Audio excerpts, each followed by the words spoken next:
Welcome back to Jersey Matters. Dawn Stensland-Mendte with excitement in the state legislature as lawmakers try to bring hundreds of thousands of electric vehicles to New Jersey. New Jersey's highways are among the busiest in the nation. Hundreds of millions of vehicles spewing unhealthy levels of smog each year into the air we breathe, according to the American Lung Association. One of the reasons lawmakers are paving the way to drastically reduce pollution by promoting electric vehicles, or EVs. It's go time on EVs, and we think the recommendations that we've made and the language in this bill represents where we need to go. Increasing EV adoption is likely the single most impactful action we can take to reduce our CO2 emissions. And gasoline use in light-duty vehicles has become a large and growing portion of New Jersey's carbon footprint. State senators on the Environment and Energy Committee listened to testimony this week before approving two new bills. Their goal?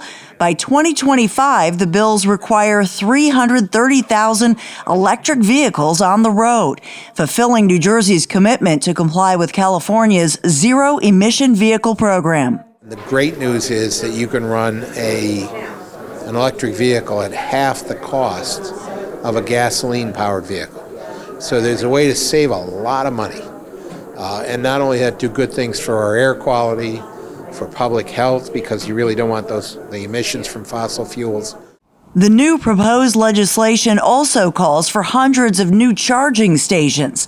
Studies show motorists are wary of electric vehicles, worrying they'll get stranded. It's called range anxiety. And if you have these charging stations in a lot of places, that will take care of the range anxiety problem. Right now, New Jersey lags behind the nation in EVs with only 14,000 EV owners, like Rutgers grad student Matt Hohertz. It takes about 4 hours to charge, which I can usually find 4 hours of work to do. I'm a grad student, and it certainly saves a lot of gas money. The average electric vehicle goes 250 miles per charge. Lawmakers hope to drive sales of EVs with new incentives, while convincing utility customers that rate hikes are an initial investment toward estimated savings of $2.9 million by the year 2025. Lawmakers also hope to attract private sector investment from companies like ChargePoint, the nation's largest network for EV charging. As more EVs come to market, you're going to see more EV charging stations naturally incented by the private investment out there. Folks like Target, Whole Foods, they want to incent drivers, they want to attract drivers to their sites, so they will invest in EV charging stations.